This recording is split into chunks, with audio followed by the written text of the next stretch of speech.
सर्दियों के मौसम में एक बूढ़ी औरत अपने घर के कोने में ठंड से तड़प रही थी। जवानी में उसके पति का देहांत हो गया था।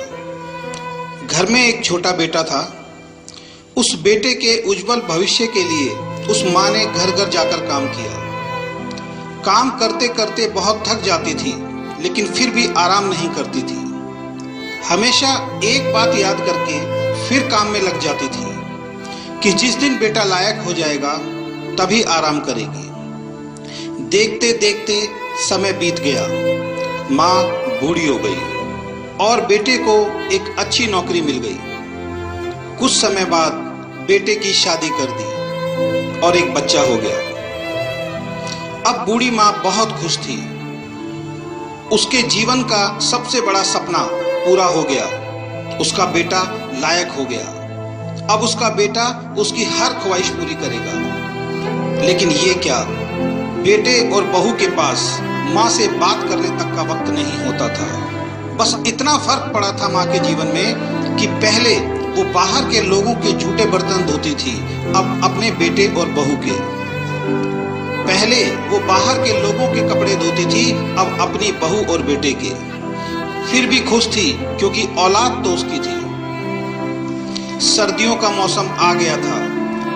एक टूटी चारपाई पे घर के बिल्कुल बाहर वाले कमरे में एक फटे कंबल में सिमटकर माँ लेटी थी और सोच रही थी कि आज बेटा आएगा तो उससे कहूंगी तेरी माँ को बहुत ठंड लगती है, एक नया कंबल ला कर दे दे। शाम को बेटा घर आया तो माँ ने बोला, बेटा ठंड बहुत है, मुझे बहुत ठंड लगती है।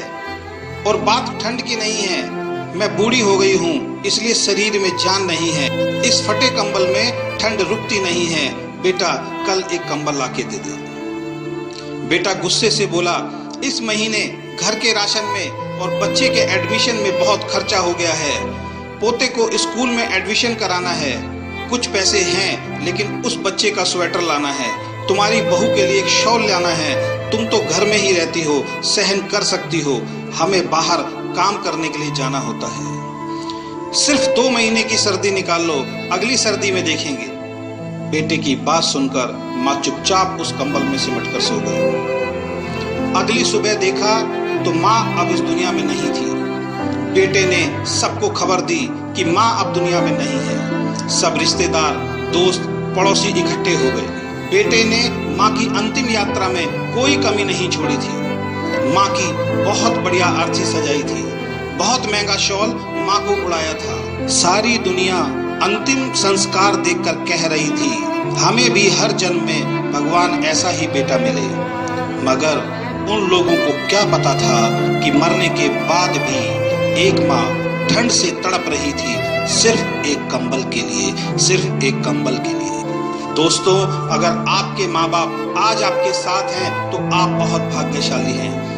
आज आप जो भी कुछ हो वो उन्हीं की मेहनत और आशीर्वाद से हो। जीते जी अपने माता पिता की सेवा करना आपका पहला कर्तव्य बनता है, क्योंकि उन्होंने आपके लिए अपना पूरा जीवन दे दिया है।